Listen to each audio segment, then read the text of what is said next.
안녕하세요. 오늘 우리 함께 읽을 말씀 마태복음 20장입니다. 포도원의 품꾼들. 천국은 마치 품꾼을 얻어 포도원에 들여보내려고 이른 아침에 나간 집 주인과 같으니 그가 하루 한 데나리온씩 품꾼들과 약속하여 포도원에 들여보내고 또 제3시에 나가보니 장터에 놀고 서 있는 사람들이 또 있는지라. 그들에게 이르되 너희도 포도원에 들어가라. 내가 너희에게 상당하게 주리라 하니 그들이 가고 제6시와 제9시에 또 나가 그와 같이 하고 제11시에도 나가보니 서 있는 사람들이 또 있는지라. 이르되 너희는 어찌하여 종일토록 놀고 여기 서 있느냐. 이르되 우리를 품꾼으로 쓰는 이가 없음이니이다. 이르되 너희도 포도원에 들어가라 하니라. 저물매 포도원 주인이 청지기에 이르되 품꾼들을 불러 나중 온 자로부터 시작하여 먼저 온 자까지 싹을 주라 하니 제11시에 온 자들이 와서 한 데나리온씩 받거늘 먼저 온 자들이 와서 더 받을 줄 알았더니 그들도 한 데나리온씩 받은지라. 받은 후 집주인을 원망하여 이르되 나중 온 이 사람들은 1시간밖에 일하지 아니하였거늘 그들을 종일 수고하며 더위를 견디는 우리와 같게 하였나이다. 주인이 그 중에 한 사람에게 대답하여 이르되 친구여 내가 네게 잘못한 것이 없노라. 내가 나와 한 데나리온의 약속을 하지 아니하였느냐. 내 것이나 가지고 오라. 나중 온 이 사람에게 너와 같이 주는 것이 내 뜻이니라. 내 것을 가지고 내 뜻대로 할 것이 아니냐. 내가 선함으로 내가 악하게 보느냐. 이와 같이 나중된 자로서 먼저 되고 먼저 된 자로서 나중되리라. 죽음과 부활을 세 번째로 이르시다. 예수께서 예루살렘으로 올라가려 하실 때 12제자를 따로 데리시고 길가에 이르시되 보라 우리가 예루살렘으로 올라가노니 인자가 대제사장들과 서기관들에게 넘겨지매 그들이 죽이기로 결의하고 이방인들에게 넘겨주어 그를 조롱하며 채찍질하며 십자가에 못 박게 할 것이나 제3일에 살아나리라. 한 어머니의 요구. 그때 세베대의 아들의 어머니가 그 아들들을 데리고 예수께 와서 절하며 무엇을 구하니 예수께서 이르시되 무엇을 원하느냐. 이르되 나의 이 두 아들을 주의 나라에서 하나는 주의 우편에 하나는 주의 좌편에 앉게 명하소서. 예수께서 대답하여 이르시되 너희는 너희가 구하는 것을 알지 못하는도다. 내가 마시려는 잔을 너희가 마실 수 있느냐. 그들이 말하되 할 수 있나이다. 이르되 너희가 과연 내 잔을 마시려니와 내 좌우편에 앉는 것은 내가 주는 것이 아니라 내 아버지께서 누구를 위하여 예비하셨던지 그들이 얻을 것이니라.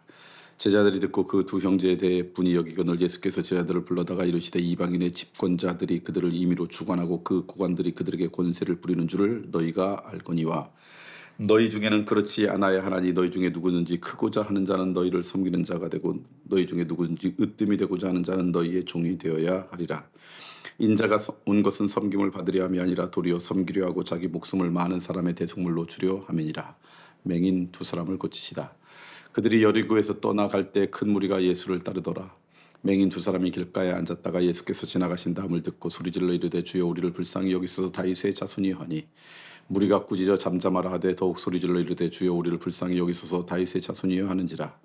예수께서 머물러 서서 그들을 불러 이르시되 너희에게 무엇을 하여 주기를 원하느냐. 이르되 주여 우리의 눈뜨기를 원하나이다. 예수께서 불쌍히 여기사 그들의 눈을 만지시니 곧 보게 되어 그들이 예수를 따르니라. 아멘. 오늘 우리가 읽은 마태복음 20장 말씀 몇 가지 비유와 또 예수님께서 부활에 대한 말씀을 한 말씀이 오늘 말씀입니다. 첫 번째 비유는 천국에 대한 예수님의 비유인데요. 여러분이 아시는 내용이죠. 처음 일하러 온 사람에게 한 데나리온, 그때 노동자의 하루 품삯을 주고 일을 해라 그랬는데 마지막 끝날 때쯤에 온 사람도 동일하게 줬더니 처음 온 사람들이 오히려 불평했다. 그게 이제 오늘 나오는 말씀이에요. 이게 인간입니다. 주인과 내가 한 약속대로 주인이 했어요. 그럼 감사해야죠. 나를 일로 써줬으니. 그런데 다른 사람하고 비교해 보니까 그 사람은 조금 일하고 똑같은 돈을 받아요. 그러면 어느 순간 감사가 사라져요. 우리의 인생 가운데 감사와 기쁨과 행복이 사라지는 첫 번째 이유 가운데 하나는 비교예요. 다른 사람과의 비교. 하나님이 이 말씀을 통해 우리에게 하시는 말씀은 우리의 인생은 비교하는 대상이 아니라는 거예요. 하나님과 우리 사이의 언약의 대상이라는 거죠. 천국도 마찬가지 그럽니다. 하나님과 우리 사이에 중요한 거지 다른 사람과 비교해서 가거나 말거나 가서 기쁨이 있거나 사라지나 그런 나라가 아니라는 것이죠. 저는 오늘 하루 여러분이 살아가면서 누군가 비교해서 여러분의 갖고 있었던 사랑과 그리고 기쁨과 감사가 사라지는 안타까움이 없었으면 좋겠어요. 비교는 여러분을 무너뜨리는 죄의 공격이에요. 그러니까 여러분 절대로 사단의 공격에 노란하지 마시고요. 비교하지 마시고 하나님 앞에 나는 존귀한 자고 하나님이 내 삶 가운데 함께 하신 그 은혜만을 기억하며 살아가는 기쁨이 있으면 좋겠어요. 행여나 비교당하거나 비교하거나 그런 안타까운 삶이 우리 가운데 없기를 소망합니다. 그다음에 또 하나 나오는 말씀이 나중에 정말 중요할 때가 되면 내 아들을 좌우에 좀 자리하게 해주세요라는 한 어머니의 요구에 대한 예수님의 대답 가운데 있습니다. 그 중에 뭐라고 했냐면 누구든지 크고자 하는 자는 너를 섬기는 자가 되고 으뜸이 되고자 하는 자는 너희의 종이 되어야 한다. 오늘 말씀 보니까 하나님께서 다스리는 나라는 이 땅의 질서와 완전히 달라요. 이 땅의 질서로 이해할 수 없는 일들이 벌어져요. 아까도 포도원의 품꾼들에 대한 이야기를 통해서도 하나님이 다스린 나라에 대한 질서를 이야기했는데 그곳에서는 뭐라고 이야기하냐면 나중된 자가 먼저도 되고 먼저 된 자가 나중도 된다. 이게 하나님의 질서 가운데 있어요.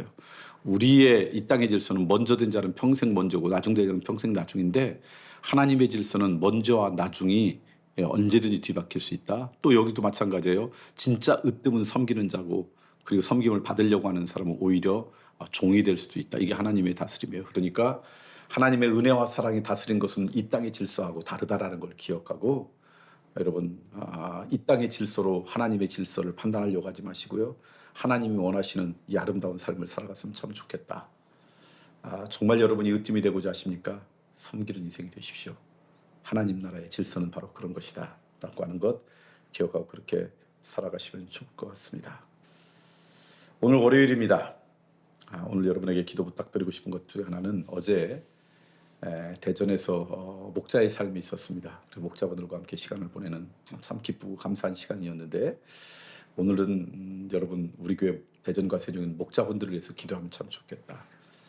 목장을 섬기고 또 목원들을 섬기는 분들 그분들의 그 신실한 섬김과 또 목장을 향한 그들의 간절한 기도를 하나님께서 귀하게 여기시고 또 그분들의 섬김을 통해 우리 믿음의 공동체가 아름다운 공동체로 자리 잡게 되는데 그 목자분들을 위해서 늘 그분들의 섬김을 당연하게 여기지 마시고 그분들의 섬김과 기도에 대해서 감사함을 갖고 이 시간 목자분들을 위해 기도하는 시간 갖기를 원합니다.